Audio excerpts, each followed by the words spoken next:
కూడా వాడవాడలో ప్రతి గ్రామంలో గిరిజన వాడలో అందరికీ ఇచ్చారు. అలా ఒక ధార్మికమైనటువంటి ఒక కార్యక్రమాన్ని విమర్శించడం ఎంతవరకు సమంజసం? కాబట్టి రాజకీయ నాయకులకు మీ యొక్క రాజకీయం మీరు ఏం చేస్తారు, ఎవరు ఏం చేయడం లేదు అదే మీ మేనిఫెస్టో విధంగా మీరు ఎవరో మాట్లాడుకోండి. కానీ ధార్మిక పరంగా మతపరమైనటువంటి విషయాలలో జోక్యం చేసుకోవడం అనేది ఇది చట్ట ప్రకారంగా కానీ ఎన్నికల నిబంధనలకు కూడా విరుద్ధమైనటువంటిది. కాబట్టి మొన్న అద్దంకి దయాకర్ రాముడు మీ చిన్నాననా, సీతమ్మ మీ కిందమ్మనా, మీరు వాళ్ళకి వారసులా, ఇంకో నాయకుడు అంటాడు భారత మాత ఎక్కడ, భారత మాత ఎక్కడ మేము చూడలేదు, ఆ భారత మాతకు మీరు వారసులా అని మాట్లాడుతున్నారు. ఇలాంటి మాటలు మాట్లాడడం అనేటువంటిది సమంజసమైన విషయం కాదు. మెజార్టీ సమాజం కూడా చూస్తూ ఊరుకోదు. మరి మెజార్టీ సమాజం అంతా కూడా ఈ మధ్యకాలంలో జాగృతమై అన్ని విషయాలు పరిశీలిస్తున్నది. కాబట్టి ఈ విషయాల మీదనే మేము ఎన్నికల కమిషన్ వచ్చి కలవడం జరిగింది. వారికి మెమోరాండం ఇచ్చాము. తగిన విధంగా చర్యలు తీసుకుంటామని వారు చెప్పడం జరిగింది. ముఖ్యమంత్రి కూడా మరి రాముడు అక్షంతలు మీరేవో ఇక్కడిక్కడే ఏదో రేషన్ బియ్యం కలిపి ఇక్కడ ఇచ్చారని చెప్పడము, భారత మాత ఇక్కడ వాళ్ళ వారసులు ఎవరు, రాముడి వారసులా మీరు అని ఈ విధంగా మెజార్టీ సమాజమైనటువంటి హిందూ సమాజం పైన ధార్మిక విషయాలపైన వీళ్ళు మాట్లాడడం అనేటటువంటిది తగిన విషయం కాదు. ఇది రాజ్యాంగపరమైనది కాదు, ఎన్నికల నిబంధనలకు కూడా విరుద్ధం. కాబట్టి తస్మాత్ జాగ్రత్త. విశ్వ హిందూ పరిషత్తు ఇలా చూస్తూ ఊరుకోదు. హిందూ సమాజం కూడా జాగృతమవుతున్నది. కాబట్టి ఈ విషయాల మీదనే ఎన్నికల కమిషన్ మేము మెమోరాండం ఇచ్చాం. వారు తగిన చర్యలు తీసుకుంటామని చెప్పారు. తస్మాత్ రాజకీయ నాయకులకు అందరికీ కూడా మేము చెప్తున్నాము, జాగ్రత్తగా ఒళ్ళు దగ్గర పెట్టుకొని మాట్లాడండి. లేదంటే విశ్వ హిందూ పరిషత్ ద్వారా పెద్ద ఎత్తున ఆందోళన చేయాల్సినటువంటి అవసరం వస్తుంది. తస్మాత్ జాగ్రత్త అని చెప్తున్నాం.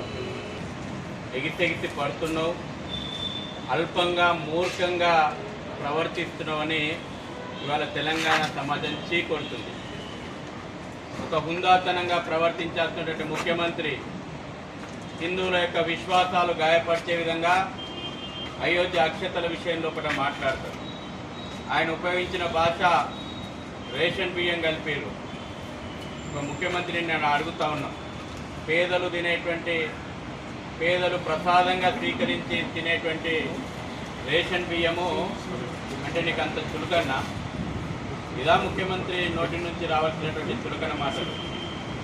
ఇవాళ అక్షత పూజ ప్రజలను మోసం చేసిండ్రు, ప్రాణ ప్రతిష్ఠ ఎప్పుడు జరిగింది, అక్షతలు ఎప్పుడు వచ్చినాయని మాట్లాడిండ్రు.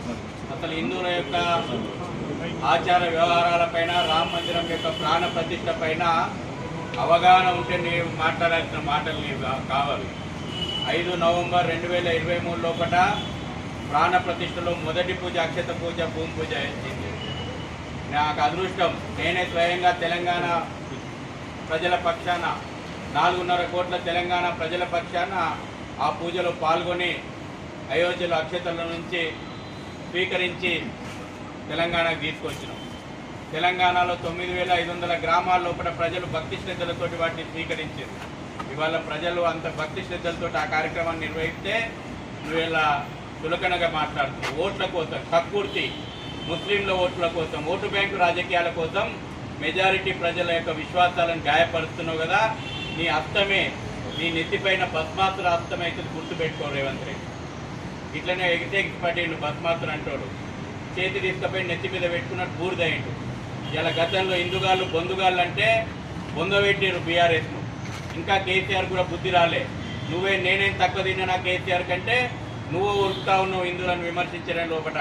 రజాకార్ ఎజెండా, దారుసలం ఎజెండా తొందరగానే నువ్వు వంటకు పట్టించుకున్నావు. కేసీఆర్ కన్నా 3 ఏళ్ళు పట్టింది, కానీ నీకు 3 నెలలకే దారుసలం ఎజెండా, రజాకార్ ఎజెండాలా ఛాంపియన్లను ఎవరం? మేము మొదటి ఛాంపియన్ ఎవరని ఓ పక్కన కేసీఆర్, ఓ పక్కన కేటీఆర్, ఓ పక్కన రేవంత్ రెడ్డి రజాకార్ ఎజెండాలో మేమే ఛాంపియన్ అని ప్రూవ్ చేసుకోవాలనేటువంటి పోటీలో ఉన్నారు కదా. హిందూ సమాజం మీకు బుద్ధి చెప్తుంది.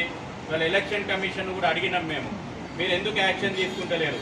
కేటీఆర్ మీద కంప్లైంట్ ఇచ్చినాం, ఇప్పటివరకు యాక్షన్ లేదు. కేసీఆర్ మీద కంప్లైంట్ ఇచ్చినాం, ఇప్పటివరకు యాక్షన్ లేదు. ఇవాళ రేవంత్ రెడ్డి మీద కంప్లైంట్ ఇచ్చినాం, ఏం యాక్షన్ తీసుకుంటారని అడిగినాము. ఎలక్షన్ కమిషన్ ఎందుకు హిందువుల యొక్క మనోభావాలను గాయపరుస్తుంటే ఎందుకు ఇంత నిస్తేజంగా ఉంది. మొన్న పెట్టారు కాంగ్రెస్లో తిట్టిన 48 గంటలు మరి కేసీఆర్ మీద బ్యాన్ పెట్టారు. అదే కేసీఆర్ మీద హిందువులను తిట్టినని ఇచ్చినాం, అదే కేటీఆర్ మీద హిందువులను తిట్టినని ఇచ్చినాం, ఇప్పుడు రేవంత్ రెడ్డి మీద ఇచ్చినాం. ఇవాళ హిందువుల విశ్వాసాలు ఎలక్షన్ కమిషన్ కూడా కనబడతలేవా? కేవలం రాజకీయ విమర్శలకి మీరు ఇస్తారు కానీ హిందువుల విశ్వాసాలు గాయపడితే చర్యలు తీసుకోరా?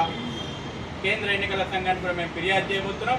ఎలక్షన్ కమిషన్ ఇప్పటికైనా హిందువుల యొక్క విశ్వాసాలను పరిగణలోకి తీసుకొని రేవంత్ రెడ్డి మీద, కేసీఆర్ మీద, కేటీఆర్ మీద కఠిన చర్యలు తీసుకోవాలని విహెచ్పి డిమాండ్ చేస్తుంది.